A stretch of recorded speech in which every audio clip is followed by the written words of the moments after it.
नमस्कार, स्वागत है आपका संसद टीवी पर। मैं हूं मनोज वर्मा और आप देख रहे हैं हमारा खास कार्यक्रम संसदीय सम्मेलन। शीतल राजपूत के साथ मैं अगले कुछ देर आपको बताऊंगा आज यशोभूमि पर किस तरह से P20 शिखर सम्मेलन का उद्घाटन हुआ, क्या सत्र हुए, क्या चर्चा हुई, क्या संकेत है। प्रधानमंत्री नरेंद्र मोदी जी ने जो संबोधन किया उसके क्या मायने हैं, इस पे भी हम चर्चा करेंगे। दरअसल दिल्ली के द्वारका में नवनिर्मित यशोभूमि कन्वेंशन सेंटर में आयोजित P20 शिखर सम्मेलन का प्रधानमंत्री नरेंद्र मोदी ने उद्घाटन किया। इस मौके पर प्रधानमंत्री नरेंद्र मोदी ने G20 के सदस्य देशों के सांसदों के स्पीकर, सभापतियों और पीठासीन अधिकारियों को संबोधित किया। उन्होंने कहा कि संसद बहस और विचार विमर्श के लिए एक महत्वपूर्ण स्थान है। प्रधानमंत्री नरेंद्र मोदी ने कहा कि आतंकवाद से निपटने के लिए साथ काम करने की जरूरत है। युद्ध से किसी का भला नहीं हो सकता। दुनिया संकटों से जूझ रही है। ये सबके कल्याण का समय है। आतंकवाद मानवता के लिए खतरा है। आतंकवाद से सख्ती से ही निपटना होगा। आतंकवाद की एक परिभाषा पर सहमत न होना बेहद दुखद है। प्रधानमंत्री नरेंद्र मोदी ने यह भी बताया कि किस तरह से भारत ने अपनी लोकतांत्रिक यात्रा को आगे बढ़ाया है, किस तरह भारत में लोकतंत्र मजबूत हुआ है। इस पर भी प्रधानमंत्री ने कई उदाहरण देकर इस बात को बताया कि भारत क्यों लोकतंत्र की जननी है। भारत की G20 की अध्यक्षता की व्यापक रूपरेखा के तहत संसद द्वारा सम्मेलन की मेजबानी की जा रही है। P20 के 9वें सम्मेलन के थीम एक पृथ्वी, एक कुटुंब, एक भविष्य के लिए संसद है। लोकसभा अध्यक्ष ओम बिरला ने 9वें G20 शिखर संसदीय शिखर सम्मेलन P20 में कहा कि यह अत्यंत गौरव का विषय है कि भारत की अध्यक्षता में G20 लीडर समिट में नई दिल्ली डिक्लेरेशन को सर्वसम्मति से स्वीकार किया गया। ये भारत के प्रधानमंत्री नरेंद्र मोदी के प्रभावशाली नेतृत्व और वैश्विक दृष्टिकोण को दर्शाता है। ये वैश्विक चुनौतियों पर G20 देशों की एकजुटता और प्रतिबद्धता को भी प्रमाणित करता है। लोकसभा अध्यक्ष ओम बिरला जी ने कहा कि P20 सम्मेलन लोकतांत्रिक मूल्यों, अंतर्राष्ट्रीय सहयोग तथा वैश्विक महत्व के विषयों एवं समकालीन चुनौतियों के समाधान से साझा संसदीय प्रयासों के लिए हमारी प्रतिबद्धता को दर्शाता है। लोकतंत्र भारत की सबसे अमूल्य विरासत है। लोकतंत्र भारत की जीवन शैली, आचार विचार, व्यवहार में एक तरह से ये हमारी संस्कृति और संस्कार में आत्मसात है। जाहिर सी बात है, कई महत्वपूर्ण मुद्दों पर इस संसदीय सम्मेलन में चर्चा हुई और 2 सत्रों पर कल चर्चा होगी। शीतल जी, आज का दिन खासा महत्वपूर्ण रहा। प्रधानमंत्री का संबोधन और लोकसभा अध्यक्ष ओम बिरला जी की अध्यक्षता में संसदीय सम्मेलन के कई पहलू हैं। Very relevant this today's day and quite successful also because the consensus was achieved with regard to the joint statement. We'll be discussing about it, but let's tell our viewers what's going to happen now. In a short while from now, presiding officers of P20 countries will be visiting our Parliament of India. They will pay their tribute to Mahatma Gandhi at Gandhi statue. Then they will be visiting the Lok Sabha chambers, they'll visit Rajya Sabha chambers, and this will be followed by a dinner which will be hosted by Honorable Speaker for them. We will take you live there as and when this program begins. Coming back now to the joint statement, we are joined in studio here by Shelly Kedia. She is Senior Fellow TERI. Shelly, you gave me a scoop just now. You told me that you have the joint statement with you. What does it say? Yes, so the joint statement, of course, will be as was announced by the speaker, our speaker Om Birla of Lok Sabha, is that it has been adopted and it will be relayed tomorrow and would be made available and sent to the Prime Ministers tomorrow. It is a joint statement which is quite comprehensive. It has about 29 paragraphs. And it explicitly has a section on for parliamentarians for planet, people, peace and prosperity. We are living in very turbulent times. It is very explicitly recognized in the joint statement. We are living at a time of conflict, but on the optimist side, we are also seeing that developing countries are coming together. They are showing solidarity, that they want to move ahead in a more peaceful and sustainable manner. You said parliamentarians for people, peace and prosperity. Right. So as was also like highlighted in the morning, that basically peace is in divisible with any other objectives. Of course, India's priorities, they are all reflected well in the P20 joint statement, whether it is on accelerating SDGs, whether it is on sustainable energy transitions, or whether it is looking at the women-led development and also the digital public infrastructure and governance. And it is very strongly emphasized that the important role of parliaments in terms of, whether it is budgets, to make sure that, all these functions that lie with parliamentarians really push the world towards a more sustainable but also peaceful future. Right. We're also joined by another guest, Mr. Suresh K. Goyal, former ambassador. Ambassador Goyal, as Shelley pointed out, parliamentarians for people, peace and prosperity becomes very important in view of what's happening in the world, particularly in the Middle East right now.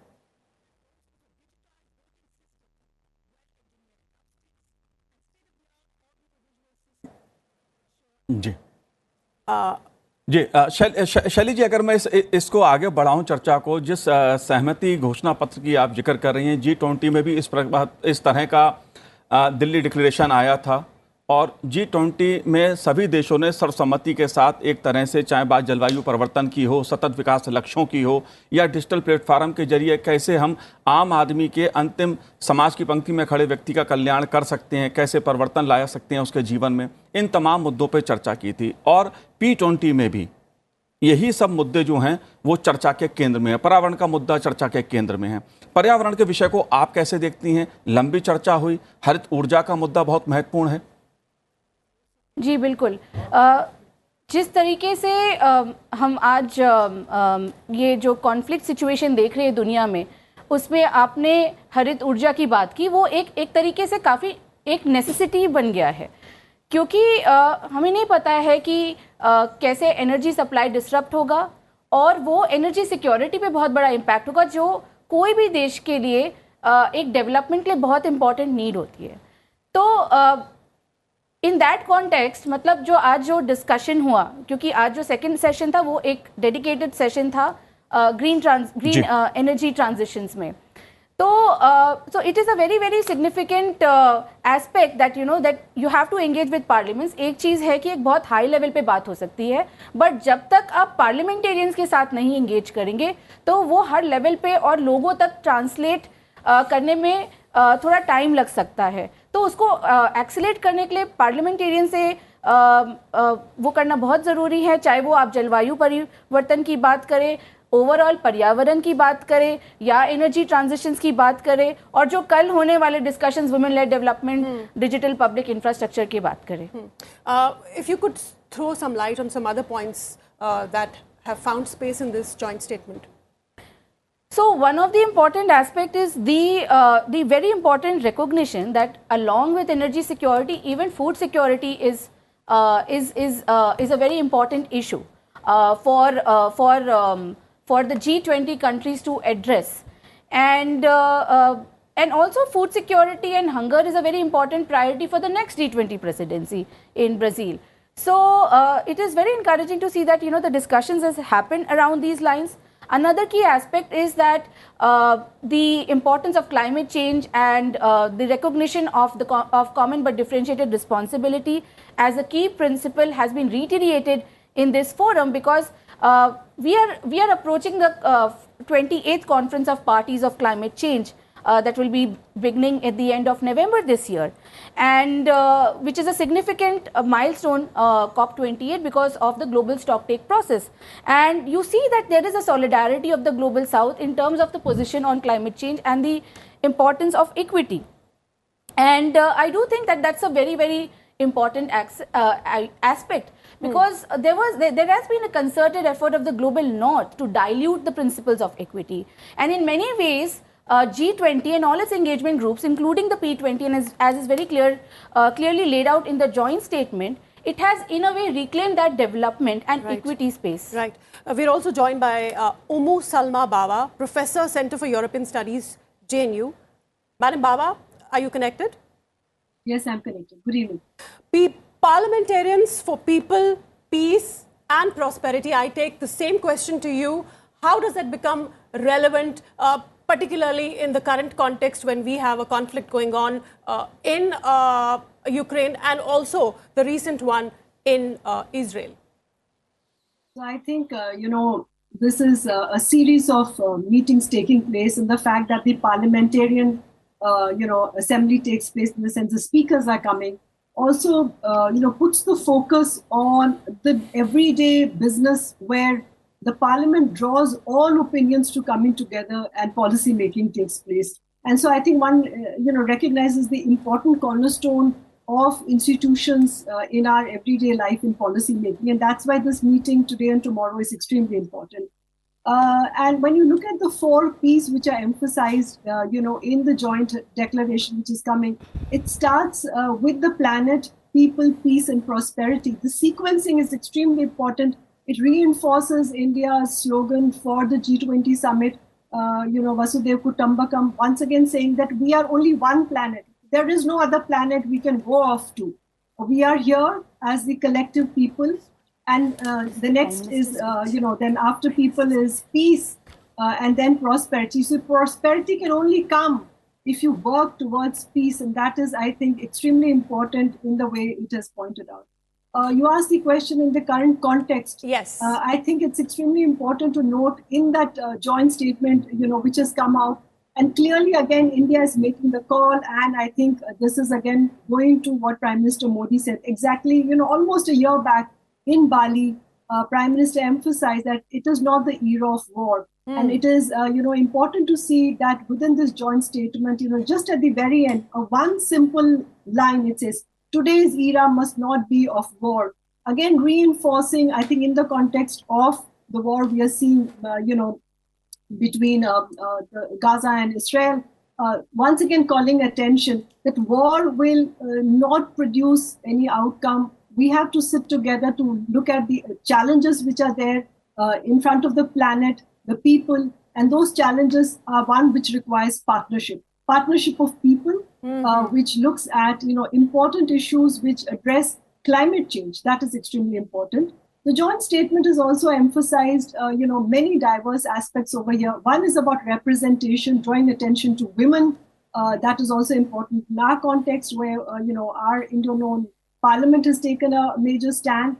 It's about emphasizing, multilateralism as a way of where you come together to discuss on these agendas. And more importantly, institutionally, I think with the coming of the African Union over here, it's also heralding a large section of the African population also getting represented over here. So I think it's a huge turning moment in the sense that since last year when India took over the presidency, we are in the midst of conflict, which in an interconnected and interdependent world will affect everybody's security, everybody's prosperity, and everybody's economic growth. Huge and the only turning way forward, as I ji, say, is that one has to come to cooperation and work together.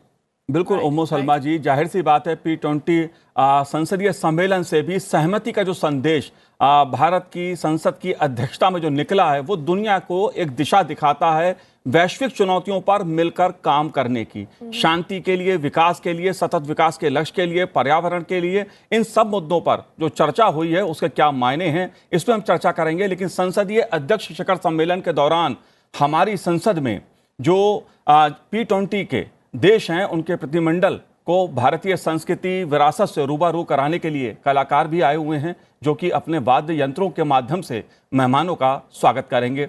आइए देखते हैं नवविक्रम सिंह की यह report.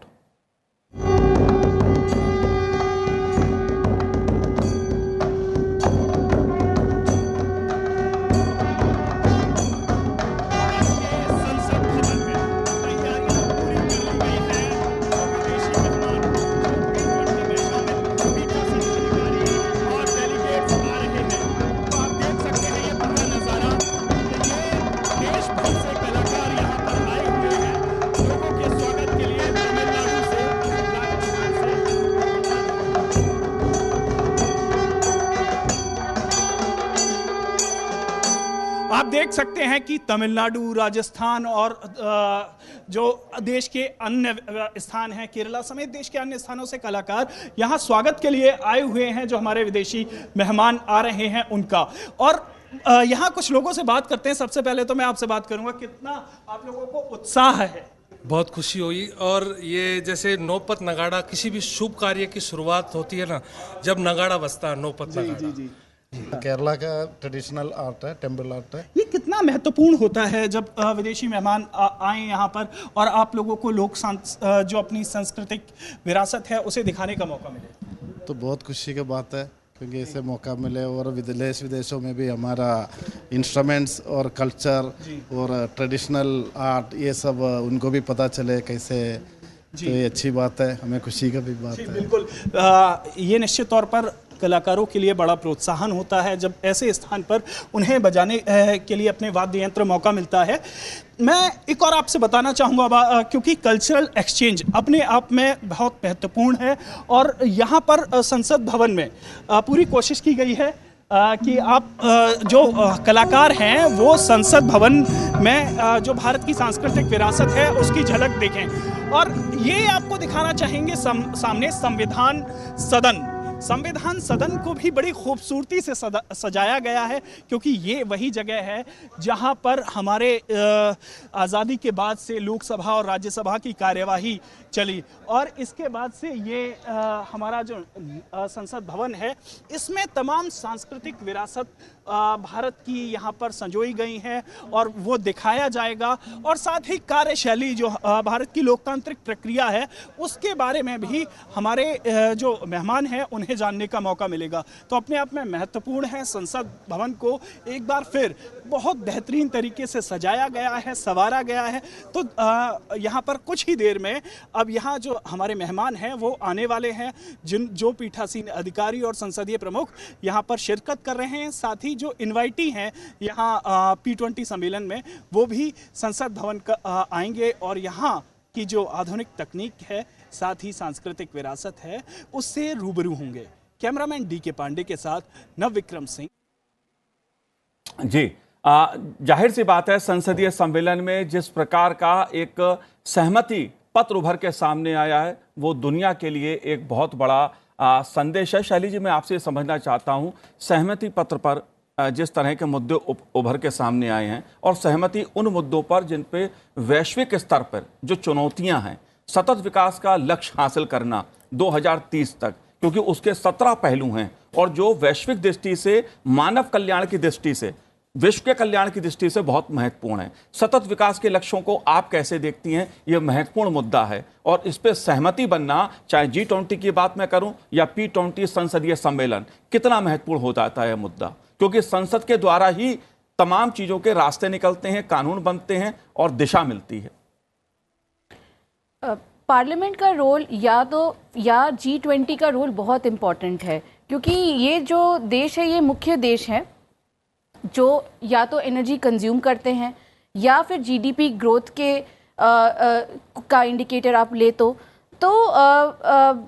G20 forums like G20 या P20 या कोई भी engagement group जो G20 का है वो काफ़ी महत्वपूर्ण इसलिए आज के टाइम पे है क्योंकि पहली बार 3 दशक में कुछ सोशल इंडिकेटर्स जो SDGs का मुख्य पार्ट है वो पीछे जा रहे हैं, क्योंकि हमने पैंडेमिक देखा, उसके कारण ये SDGs को एक तरीके से सेटबैक मिला है। तो इस कंटेक्स्ट में ये और भी महत्वपूर्ण है कि लोग जो देश है वो एकजुट हो, स्पेशली G20 और पार्लियामेंटेरियंस। एक इंडिया का कंसेप्ट नोट था G20 का जिसमें बहुत साफ लिखा था कि SDG को लेके जो बजट का जो फंक्शन होता है पार्लियामेंटेरियंस का वो काफ़ी महत्वपूर्ण है और जो SDG को एक्सेलरेट कर सकता है। तो उस नज़रिए से देखा जाए तो पार्लियामेंटेरियंस को एक साथ आना वो बहुत इम्पोर्टेंट डेवलपमेंट है। We'll continue to discuss that, but in the meanwhile, you can see visuals coming from the parliament where guests have started arriving. Red carpet laid out for the honorable guests. Presiding officers of P20 countries will pay their tribute to Mahatma Gandhi, first of all at Gandhi statue, and then they'll be taken around the parliament, into the Lok Sabha chamber, into the Rajya Sabha chamber. And after this tour, there will be an official dinner hosted for them by Honorable Speaker. Bands in the background, guests beginning to arrive.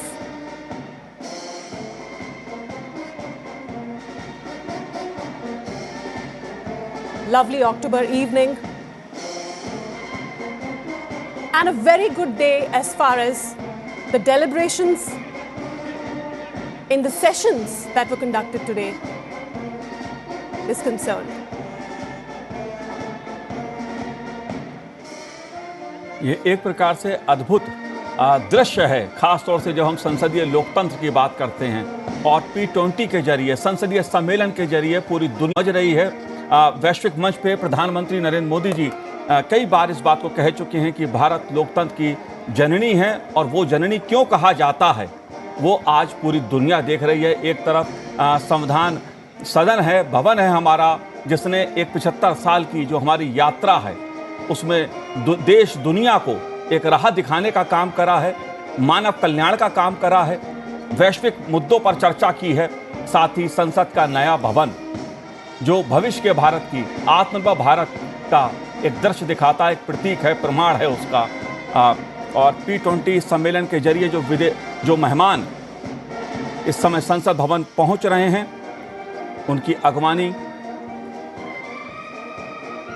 Lok Sabha अध्यक्ष ओम बिरला जी आप देख सकते हैं screen पर।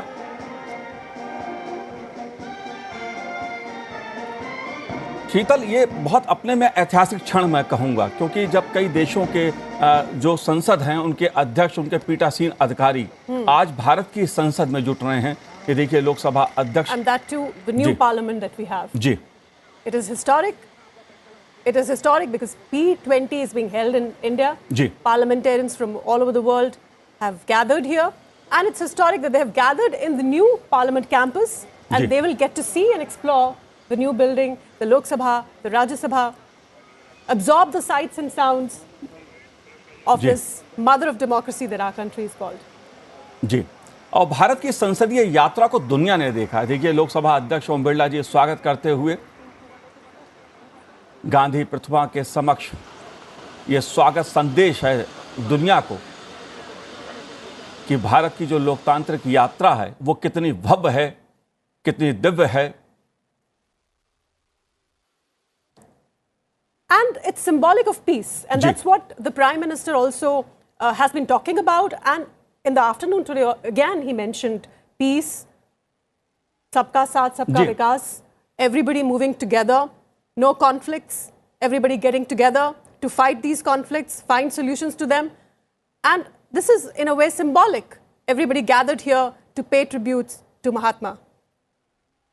जी, जाहिर सी बात है G20 में हमने देखा कि प्रधानमंत्री नरेंद्र मोदी जी ने विश्व के जो G20 देशों के प्रमुख थे, राष्ट्राध्यक्ष थे, प्रधानमंत्री आए थे, अतिथि जो आए थे, उन सबको राजघाट बापू की समाधि के पहले जाके श्रद्धा सुमन अर्पित किए थे विश्व के आर्थिक संपन्न देशों ने। और आज भारत की संसद में गांधी जी की प्रतिमा के समक्ष जो हमारे P20 देशों के संसद के अध्यक्ष हैं, पीठासीन अधिकारी हैं,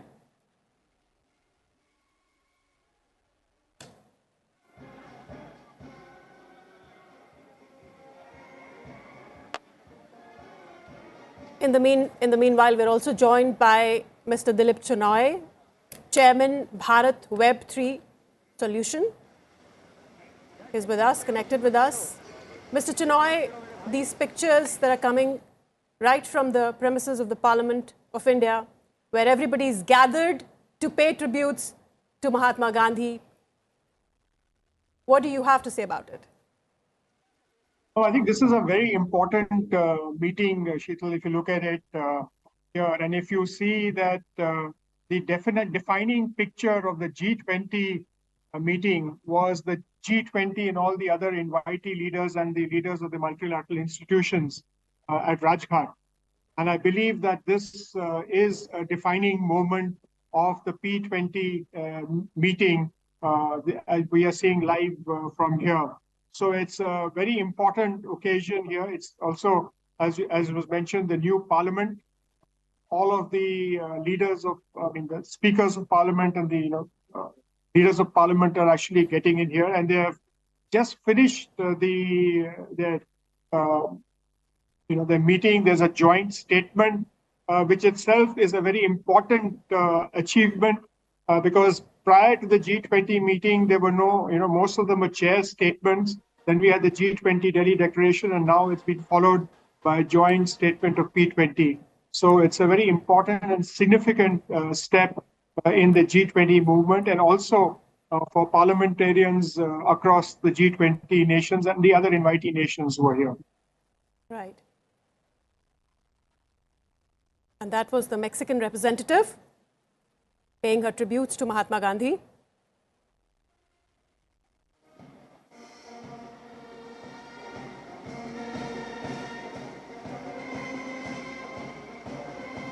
The Pan-African representative, and what a historic moment this has बिल्कुल been बिल्कुल शीतल, ये for the whole world, for global south, for Africa, and it's all happening in India. जी बिल्कुल, जो रिश्ता महात्मा गांधी का अफ्रीका से और भारत की लोकतंत्र की जो लड़ाई थी, देश की आज़ादी की जो लड़ाई थी, उसमें महात्मा गांधी की जो भूमिका रही, उसको दुनिया मानती है, उसका सम्मान करती है। अहिंसा का संदेश महात्मा गांधी ने पूरी दुनिया को दिया, और प्रधानमंत्री नरेंद्र मोदी ने भी अपने संबोधन में शांति और अहिंसा का जो संदेश दिया कि आतंकवाद के खिलाफ मिलकर लड़ना होगा, मिलकर पूरी दुनिया को साथ आना पड़ेगा। और ये बापू की जो प्रतिमा है, वो इस बात का संदेश देती है कि भारत की लोकतंत्र में, अहिंसा में कितनी आस्था है। शीतल, ये इस बात का संदेश भी है क्योंकि भारत ने अपने 75 सालों की संसदीय यात्रा में लोकतांत्रिक तरीके से अपनी संसद के जरिए मानव को केंद्र में रखकर कल्याणकारी कई योजनाएं की हैं, पर्यावरण के लिए काम किया है, सतत विकास के लक्ष्यों के लिए काम किया है, साथ ही वैश्विक जो मुद्दे हैं उन पे भी चर्चा सदन में हुई है, अलग अलग महत्वपूर्ण मुद्दों पे चर्चा हुई है। और ये इस बात का भी संकेत है कि खादी, चरखा और बापू जी। And now we have the Australian representative paying his tributes. And what is interesting and very heartwarming to see is that they're all being welcomed in traditional, typical Indian style. And we've been constantly hearing about things buzz about our culture, Bharatiya Sanskriti, and how it can provide solutions to the world. शैली जी, आप कैसे इस क्षण को देखती हैं? ये एक ऐतिहासिक क्षण है दुनिया के लिए, जिसमें लोकतंत्र का मंदिर महात्मा गांधी, लोकसभा अध्यक्ष ओम बिरला जी जब दूसरे देशों की संसद के अतिथियों का स्वागत कर रहे हैं। ये बहुत ही महत्वपूर्ण क्षण है, और महात्मा गांधी जी से बढ़कर कोई उनको ट्रिब्यूट देना ये बहुत ही एप्ट है, क्योंकि वो सिर्फ पीस के अलावा, डेमोक्रेसी के अलावा पर्यावरण के लिए भी उन्होंने काफ़ी मैसेजिंग किया, चाहे वो सफाई को लेके हो। तो उससे अच्छा प्रतीक कोई हो ही नहीं सकता है इस पार्लियामेंट P20 के लिए। तो ये क्षण बहुत ही महत्वपूर्ण है, और मतलब क्योंकि आप जब देखें कि जब कॉलोनियल टाइम था, तो गांधी ने मतलब not just in India but दूसरे देशों के साथ भी ये अवेयरनेस रेस करने का काफ़ी इम्पोर्टेंट रोल प्ले किया है। And how Mahatma Gandhi encouraged Indians to use more and more khadi, and what is interesting is that all these guests are being welcomed in a Gandhi statue, and they are being offered patka, which is a khadi stole. Bangladeshi representative paying tribute to Mahatma Gandhi, and the patka that she has worn, and all the guests are being made to wear, is made of khadi, and khadi which was very dear to Mahatma Gandhi. मैं इसी बात को कह रहा था कि बात चाहे महात्मा गांधी की हो, उनके चरखे की हो या खादी की हो, दरअसल भारत के स्वतंत्रता संग्राम का ये सब आधार रहे हैं। और दुनिया को महात्मा गांधी ने जो अहिंसा का संदेश दिया, भारत अपनी संसदीय लोकतांत्रिक यात्रा के जरिए दुनिया का वही संदेश आज विश्व को दे रहा है कि भारत का लोकतंत्र कितना मजबूत है और कितनी आस्था है लोकतंत्र में। प्रधानमंत्री नरेंद्र मोदी जी ने और लोकसभा अध्यक्ष ओम बिरला जी ने अपने संबोधन में इस बात को कहा कि भारत की लोकतंत्र में अटूट आस्था है और यहाँ की जनता की आस्था है, लोगों की आस्था है और साथ ही महात्मा गांधी का अहिंसा का संदेश। And Manoj ji, now we have the IPU president paying his tribute. जी, all along we've heard him. He's been very vocal about all issues, and right now on your TV screens you can see him paying tributes to Mahatma Gandhi.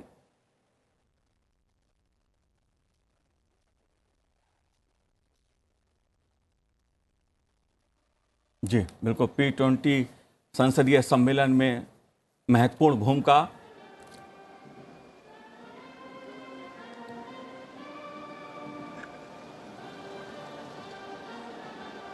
Some more guests trickling in. We have the representative from Oman. And what we can gather from these pictures is that they're all marveling at what a beautiful, magnificent structure our new parliament is, and also getting the opportunity to pay tribute to Mahatma Gandhi, father of nation.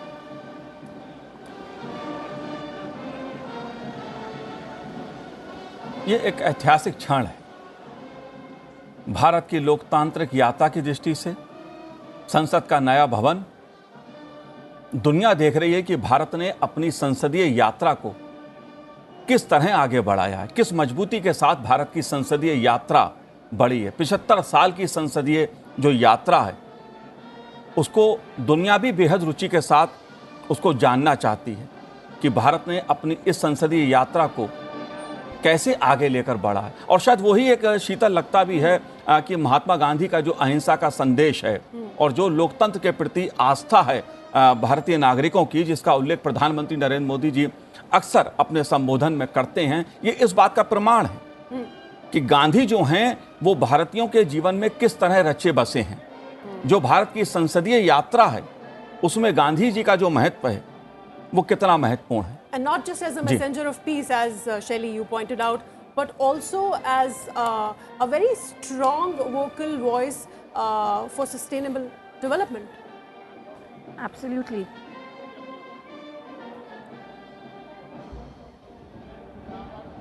This program will go on for a while. All of them will be coming, paying their tributes. This is the President of Senate from Netherlands. And after this paying of tributes is done with, then they will all proceed to the Lok Sabha chamber. Manoj ji? जी, भारत के जो लोकतंत्र की विरासत है, जो P20 देशों के पीठासीन अधिकारी हैं, जो अध्यक्ष हैं, वो उस विरासत को देखेंगे और भविष्य के भारत का जो आत्मनिर्भर भारत का प्रतीक है संसद का नया भवन, उसको भी देखेंगे। ये एक ऐसा क्षण है भारत की लोकतांत्रिक यात्रा का जो वास्तव में अपने आप में एक अद्भुत है। And it assumes greater significance in the light of India's new role, new positioning as the emerging world leader. We wouldn't say it world leader, but as an emerging world leader. Shelly. Yes, absolutely. I mean, this entire presidency, and not just in the G20 presidency, but even before that, you do see that India has exercised its soft power. And the visuals that we are watching on the television, one more thing is that the parliament building of India, the new parliament building itself is a green building. It's a GRIHA certified building. So, so the fact that India is India's parliament is also symbolizing that sustainable development. So yes, it is a very significant moment, and we also have the agenda for tomorrow, women-led development, and very we've crucial seen that again. Very crucial the again. developments in our parliaments on the women bill, the representation in parliament. So very significant. We are making very fast strides there. as far as women-led development is concerned. In fact, the Prime Minister spoke about that too in his inaugural speech in the afternoon. He spoke about how women will now get reservation in Indian Parliament, 33% reservation he mentioned. Then he also spoke about ये Japan के प्रतिनिधि उनका स्वागत करते हुए लोकसभा अध्यक्ष ओम बिरला। और शीतल जी, एक अद्भुत चीज मैं देख रहा हूं कि जो हमारे मेहमान हैं, जो हमारे अतिथि हैं, जो P20 देशों की संसद के अध्यक्ष या पीठासीन अधिकारी हैं, वो दोनों भवनों को देखकर लोकसभा अध्यक्ष ओम बिरला जी से चर्चा कर रहे हैं, बात कर रहे हैं, रुचि दिखा रहे हैं। ये दिलचस्पी दिखाती है कि भारत के लोकतंत्र को जानने की दिलचस्पी, समझने की, जानने की, क्योंकि ये यात्रा कोई छोटी यात्रा नहीं है। 75 सालों की संसदीय यात्रा, ये गर्व करने वाली यात्रा है। और इसीलिए प्रधानमंत्री नरेंद्र मोदी जी ने कहा भी कि भारत की जो संसदीय यात्रा है वो गर्व करने वाली है। गर्व करने वाली इसलिए है क्योंकि देश के हर नागरिक की आस्था लोकतंत्र में है।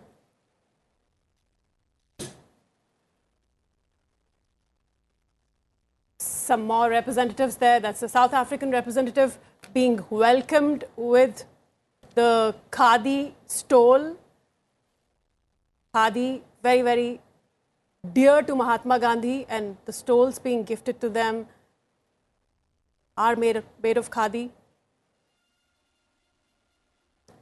देखिए, अफ्रीकन यूनियंस का G20 में शामिल होना और उसमें भारत की पहल, भारत की भूमिका, उसे भी दुनिया ने जाना समझा है कि भारत ने अफ्रीकी यूनियंस को लेकर G20 में उनको शामिल किया जाए। इसके लिए प्रधानमंत्री नरेंद्र मोदी जी ने जो पहल की, भारत ने जो पहल की, और उस पहल का ही परिणाम है कि G20 में अफ्रीकन यूनियंस शामिल हुई।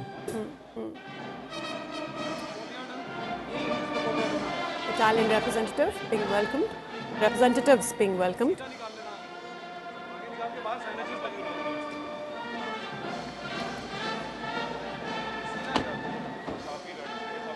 Live visuals from the Parliament premises. Parliamentarians from across the world, P20 countries, coming one by one to pay their tribute to Mahatma Gandhi. And then marvel in and soak into the sights and sounds of the newly built Indian Parliament.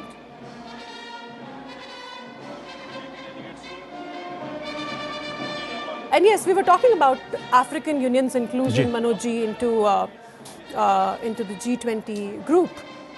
Very remarkable. And India has consistently and long been working towards that, to bring in more and more representation from the global south. Shelley. Yes, absolutely. The inclusion of African Union is going to be the most remembered legacy of India, along with, of course, introducing new norms like Lifestyle for Environment, as well as Green Development Pact. And beautifully lit Parliament House. जी बिल्कुल, अद्भुत दृश्य। New and old both. संसद का नया भवन और संविधान सदन भवन। दरअसल ये एक ऐसा उदाहरण है जो पुरातन और नूतन के सह अस्तित्व का आदर्श उदाहरण है। ये दृश्य इस बात को दर्शाता है कि भारत ने अपनी पुरातन और नूतन परंपराओं को कैसे साथ लेकर आगे बढ़ रहा है, कैसे साथ लेकर आगे चल रहा है, और लोकतंत्र की यात्रा ये कैसे आगे बढ़ रही है। It's the meeting of the old and the new, जी, as you बिल्कुल। just mentioned.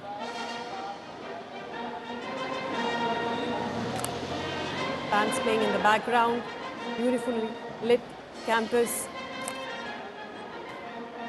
Guests arriving one by one, being welcomed traditionally in traditional Indian style with a khadi stole. And after this, they will be taken around, given a tour of the Parliament.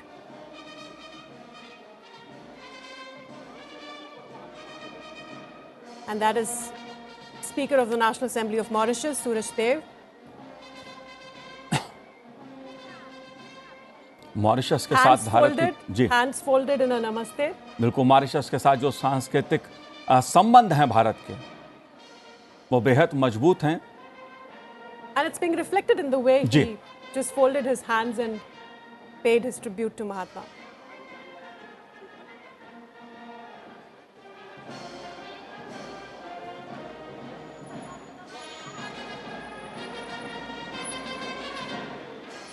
Bharat के संसद भवन परिसर का ये अद्भुत दृश्य, सुंदर, अद्भुत। लोकतंत्र की ऐसी मिसाल शायद ही दुनिया में कहीं देखने को मिले कि किस तरह से लोकतंत्र की ये यात्रा पुरातन से नूतन की तरफ बढ़ती है और जिसका आधार मानवता का कल्याण, लोकतांत्रिक मूल्यों के साथ सबके जीवन में वसुधैव कुटुंब की कामना करना, वसुधैव कुटुंब का संदेश देना। And that's the Russian speaker.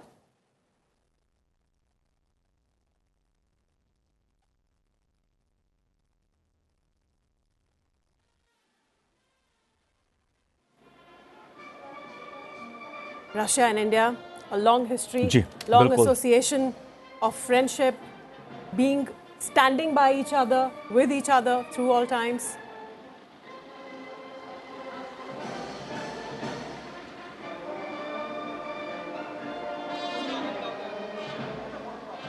And that's the Deputy Speaker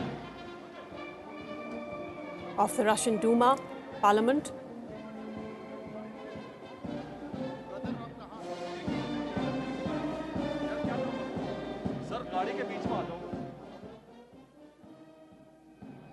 Whatever the situation has been internationally or geostrategically, Manoj ji, Russia and India have been all-weather friends. We have weathered it all together. जी, जाहिर सी बात है, भारत और रूस के जो संबंध हैं, जो मित्रता है, वो कोई आज की नहीं है, उसकी भी एक अपनी लंबी उसकी दास्तान है। And although we have relationships with everybody, we have as our foreign policy. Nigerian प्रतिनिधि, delegates,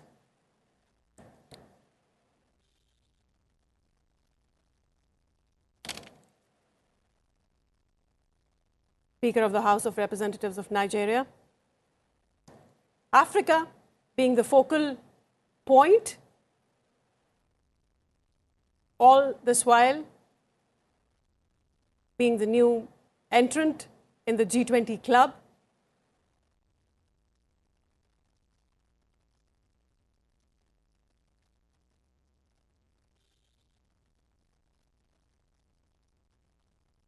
And as many say, I mean, the resource-rich Africa, the unexplored Africa is the future. And the young Africa. And the young Africa. जी, Brazil की सदन के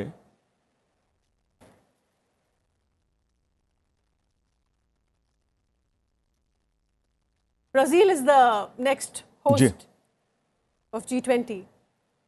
They take over the presidency from India. And that's the Brazilian speaker paying his tribute.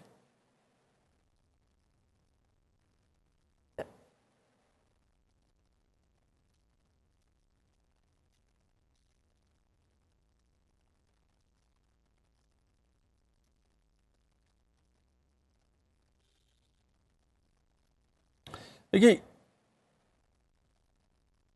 And that's the Nigerian upper house delegate. Yes, Manoj ji. जी, बिल्कुल ये क्षण जो है P20 संसदीय सम्मेलन जो शुरू हुआ है आज से, उसमें जिन मुद्दों पर चर्चा हो रही है, भारत की संसद में उन मुद्दों पर चर्चा हो चुकी है, कई बार चर्चा हुई है, कई महत्वपूर्ण निर्णय हुए हैं, जैसे वुमेन लेड डेवलपमेंट की बात की जाए और भारत ने वो करके भी दुनिया को दिखाया। भारत की संसद ने एक महत्वपूर्ण बिल पारित किया कि किस तरह सदन में भागीदारी महिलाओं को मिले। बात केवल महिला सशक्तिकरण की नहीं, महिलाओं के नेतृत्व में विकास की जो अवधारणा है, क्योंकि अगर बात लोकतंत्र की है तो उसमें लैंगिक समानता का मुद्दा भी भारत हमेशा से एक महत्वपूर्ण मानता है।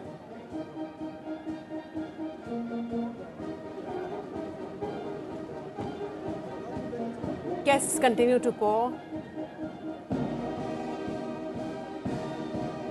And these are both the parliaments, old and the new.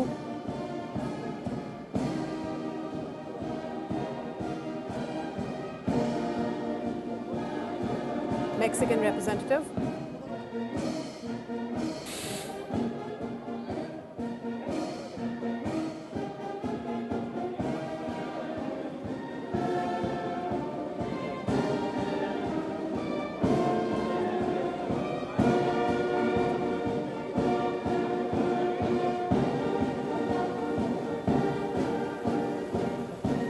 You have been to many such gatherings. You have been to the parliament. You know, have been covering the democratic procedures and all.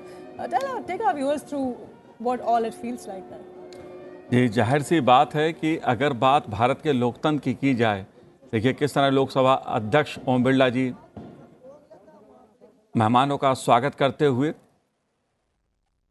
संसद भवन परिसर में जब P20 देशों के जो अध्यक्ष हैं, पीठासीन अधिकारी हैं, वहाँ की संसद के, सदन के, सेनेट के, वो अपने में एक ये दिखाता है कि भारत की संसद लोकतंत्र की, भारत की यात्रा और महात्मा गांधी, ये अपने में संदेश है दुनिया के लिए, क्योंकि भारत लोकतंत्र के रास्ते पे चला और विश्व की कल्याण की कामना की। वसुधैव कुटुंब का संदेश प्रधानमंत्री नरेंद्र मोदी ने दिया। G20 या P20 का जो संदेश है, वसुधैव कुटुंब, एक पृथ्वी, एक परिवार, एक भविष्य के लिए संसद, दरअसल संसद से ही मानव कल्याण का रास्ता निकलता है। वैश्विक जो मुद्दे हैं उनके रास्तों का समाधान निकलता है। वो बात चाहे पर्यावरण की हो, कुपोषण की हो, गरीबी की हो, ये ऐसे मुद्दे हैं जो दुनिया के लिए आज भी चुनौती बने हुए हैं। और भारत की अध्यक्षता में चाहे G20 का डिक्लेरेशन हो, वो भी ये दिखाता है कि भारत इन वैश्विक मुद्दों पर सभी देशों के साथ मिलकर वसुधैव कुटुंब की भावना के साथ सबके कल्याण की कामना करता है। And as we were discussing, Shelley, a little while ago about the joint statement that will be released tomorrow, and you have the information about it. It talks about parliamentarians for people, peace and prosperity, and that has been our message all this while, all along. Absolutely. I mean, the entire G20 presidency was held under the slogan of Vasudhaiva Kutumbakam, and indeed that is very well resonated in the outcomes of G20 as well as the P20. But what is very important is that this is really needed today. You know, we are living in an age of polycrisis, whether it is climate change, the triple planetary crisis, whether it is the conflict situation wherein parliamentarians have to make sure that important issues don't get lost and there's peace maintained, there is the planetary aspect that is considered, and definitely the people aspect that is considered. So very, very significant.